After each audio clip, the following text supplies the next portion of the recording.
दोस्तों, एक बच्चा जब किसी परेशानी में होता है, किसी दुख दर्द में होता है, तो उसके लिए दुनिया की सबसे महफूज जो जगह होती है वह है माँ का आंचल।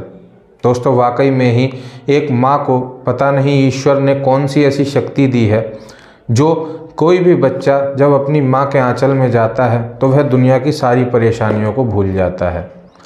दोस्तों, लेकिन आज की हमारी सच्ची घटना में एक माँ ने अपने ही इस आंचल को कुछ इस तरह से तार तार किया जो वाकई बहुत शर्मनाक है। वहीं दूसरी तरफ एक पिता ने अपने एक ऐसे रिश्ते को तार तार किया जिस रिश्ते के लिए बाप पूरी ज़िंदगी मेहनत करता है, पूरी ज़िंदगी कमाता है और फिर कन्यादान लेकर अपनी बेटी को विदा करता है। एक बाप ने यहाँ अपनी बेटी के साथ ही लगातार 8 सालों तक बलात्कार किया।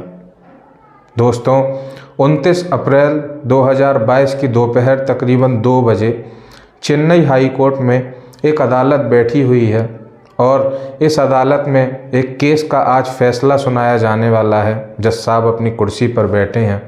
वहाँ कई मीडिया कर्मी हैं, कई पुलिसकर्मी हैं और कई वकील हैं और एक तरफ कटघरे में एक व्यक्ति खड़ा हुआ है जो कि मर्द है और दूसरे तरफ कटघरे में एक औरत, और ये दोनों पति पत्नी हैं।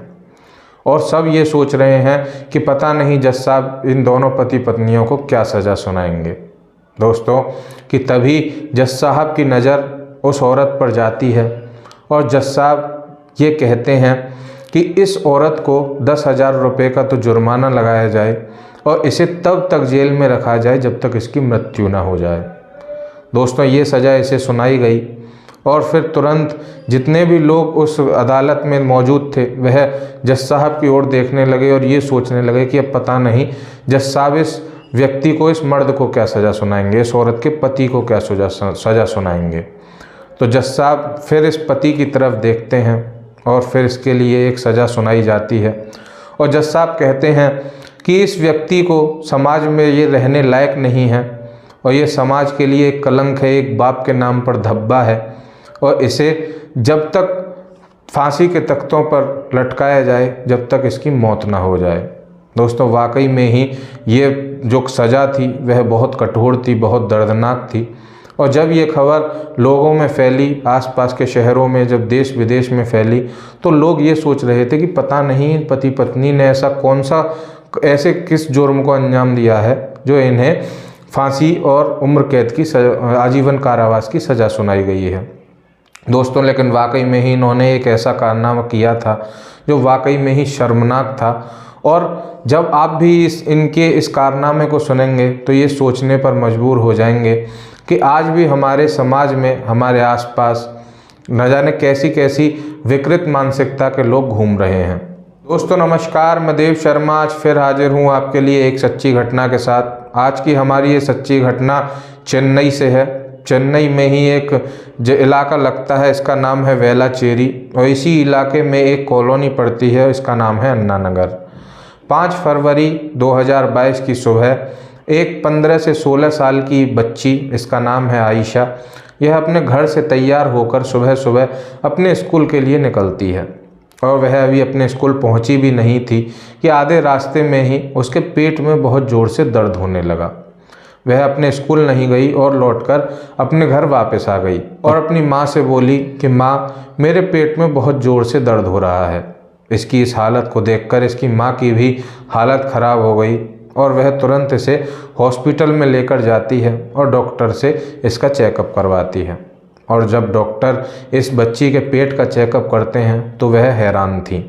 दोस्तों, ये जो बच्ची है ये 4 से 5 महीने की गर्भवती है और जब डॉक्टर को ये बात पता चली तो उन्होंने इस बाहर बैठी हुई इसकी माँ को अंदर बुलाया और उससे कहा कि ये जो तुम्हारी बेटी है, क्या तुम्हें पता है ये 4 से 5 महीने की गर्भवती है और इसके पेट में एक बच्चा पल रहा है, और मुझे ये बताओ कि इसके साथ किसने ये दुष्कर्म किया है, कौन है वो दरिंदा। जब ये महिला डॉक्टर की इन बातों को सुनती है तो वह तुरंत डॉक्टर के पैरों में गिर जाती है और डॉक्टर से कहती है कि मैम, अभी यहीं की यहीं इस परेशानी का समाधान कर दीजिए। अगर ये बात बाहर फैल गई या हमारे समाज में, हमारी कॉलोनी में किसी को ये बात पता चल गई तो हम कहीं मुंह दिखाने के लायक नहीं रहेंगे और हमारी समाज में बहुत बेइज्जती हो जाएगी। फिर इस बच्ची के पिता को बुलाया जाता है। पिता भी डॉक्टर के पैरों में पड़ गया और लगातार उनसे भीख मांगने लगा और कहने लगा कि इस समस्या का यहीं इलाज कर दीजिए। फिर कहीं ना कहीं इस डॉक्टर को भी इन लोगों पर तरस आ गया और इस लेडीज़ डॉक्टर ने उस बच्ची का गर्भपात कर डाला। और दोस्तों, ये उसकी सबसे बड़ी भूल थी। इसके बाद फिर धीरे धीरे ये बच्ची जो रिकवर हुई लगभग 10 से 15 दिन में, गर्भपात होने के बाद, एबॉर्शन होने के बाद और रिकवर होने के बाद फिर इसने धीरे धीरे अपने स्कूल जाना शुरू किया दोस्तों। लेकिन अब यह पहले जैसी चंचल और जो पढ़ने लिखने में तेज़ थी वह बिल्कुल नहीं रही थी। इसके ऊपर मानसिक दबाव था और वह लगातार डिप्रेशन में जाती जा रही थी। ना तो वो स्कूल में किसी से बात करती थी, ना ही किसी टीचर का सही से जवाब दे पाती थी और इसका पढ़ने लिखने में भी बिल्कुल मन नहीं लगता था दोस्तों। बिल्कुल गुमसुम ये बच्ची रहने लगी थी। 15 से 16 साल की बच्ची, और इसकी ज़िंदगी बिल्कुल बर्बाद सी हो चुकी थी। ऐसा लग रहा था जैसे इसकी ज़िंदगी से सारी खुशियाँ जा चुकी हैं। फिर एक दिन इसकी जो एक बहुत पुरानी दोस्त है, जो शुरू से ही इसके साथ स्कूल में पढ़ती आ रही है, वह इससे कहती है कि आयशा, तुम मुझे ये बताओ कि तुम्हें क्या परेशानी है। तुम पहले तो बहुत पढ़ाई में तेज़ थी, अच्छी थी, मुझसे भी बातें किया करती थी, लेकिन कुछ दिन से मैं तुम्हें देख रही हूँ तुम किसी से बातें भी नहीं करती हो, अपने आप में गुमसुम चुप चुप सी रहती हो, और तुम्हें कोई परेशानी है तो मुझे बताओ। लेकिन तभी आयशा की नज़रों में अपने माता पिता का चेहरा आ जाता है और वह बहुत डर जाती है और वहाँ से भाग जाती है। फिर इसकी जो दोस्त है वह अपनी ही एक टीचर के पास जाती है और अपने स्कूल की प्रिंसिपल मैम के पास जाती है और उनसे जाकर आयशा की सारी कहानी बताती है और कहती है कि मैम, आयशा कई दिनों से बहुत गुमसुम है, चुप सी है। आप अगर उसकी परेशानी जान सकती हो तो प्लीज़ जानने की कोशिश करें। मुझे बिल्कुल अच्छा नहीं लग रहा है कि मेरी फ्रेंड इस तरह से किसी परेशानी से जूझ रही है। फिर इसकी प्रिंसिपल मैम और इसकी टीचर तुरंत आयशा को अपने केबिन में बुलाते हैं और उसे प्यार से पुचकार कर उससे पूछने की कोशिश करते हैं और उससे कहते हैं कि बेटा, तुम हमें अपने माता पिता ही समझो और जो भी बात है बताओ।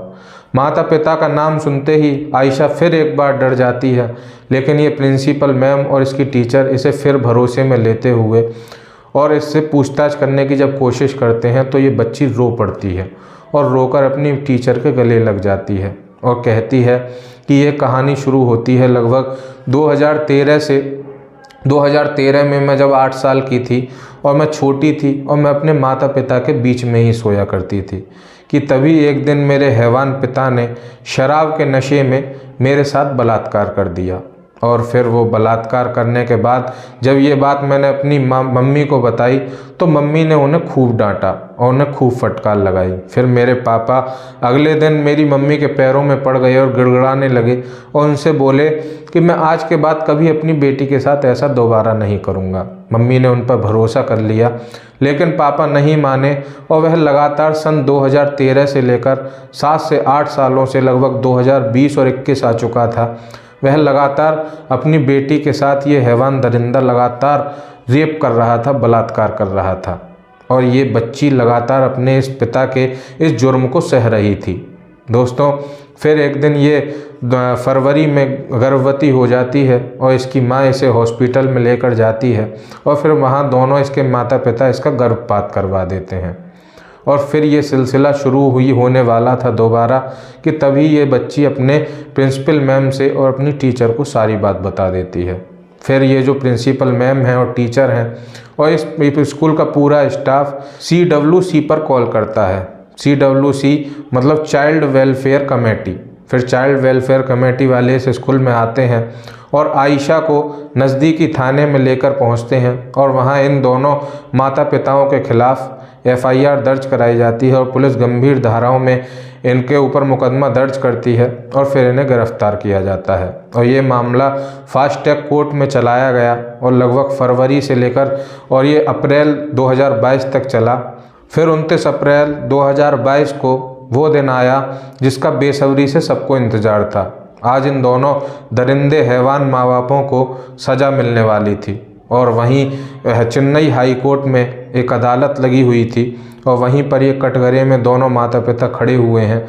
वहाँ कई मीडियाकर्मी, पुलिसकर्मी और वकीलों का जत्था लगा हुआ है और सब यही सोच रहे थे कि इन्हें दोनों माँ बापों को न जाने क्या सज़ा मिलेगी। और फिर जज साहब ने इस माँ को, जिसने अपने आंचल को तार तार किया, अपनी बेटी को लगातार 8 साल तक अपने इस दरिंदे पति के आगे सौंपती रही। दोस्तों, जितना बड़ा गुनहगार गुनाह करने वाला होता है, उतना ही बड़ा गुनहगार गुनाह सहने वाला होता है और गुनाह को देखते हुए भी उस पर पर्दा डालने वाला होता है। दोस्तों, फिर इसके बाद इस पति को फांसी की सज़ा सुनाई गई और इस औरत को, जो इसकी पत्नी है, इसे 10,000 रुपये का जुर्माना और आजीवन कारावास की सज़ा सुनाई गई। और अब ये पूरी ज़िंदगी ये महिला जेल में काटेगी और इस पति को सज़ा होगी फांसी की। दोस्तों, आज के लिए बस इतना ही। आगे मिलता हूँ आने वाली सच्ची घटना के साथ। अगर आपको हमारी सच्ची घटना पसंद आई हो तो लाइक करें, शेयर करें, हमारे चैनल को भी सब्सक्राइब करें और बेल आइकन भी दबाएं ताकि आने वाली सारी सच्ची घटनाओं का नोटिफिकेशन आपको मिलता रहे। और अब आपसे गुजारिश, कृपया सतर्क रहें, सुरक्षित रहें, जागरूक रहें। धन्यवाद। जय हिंद, जय भारत।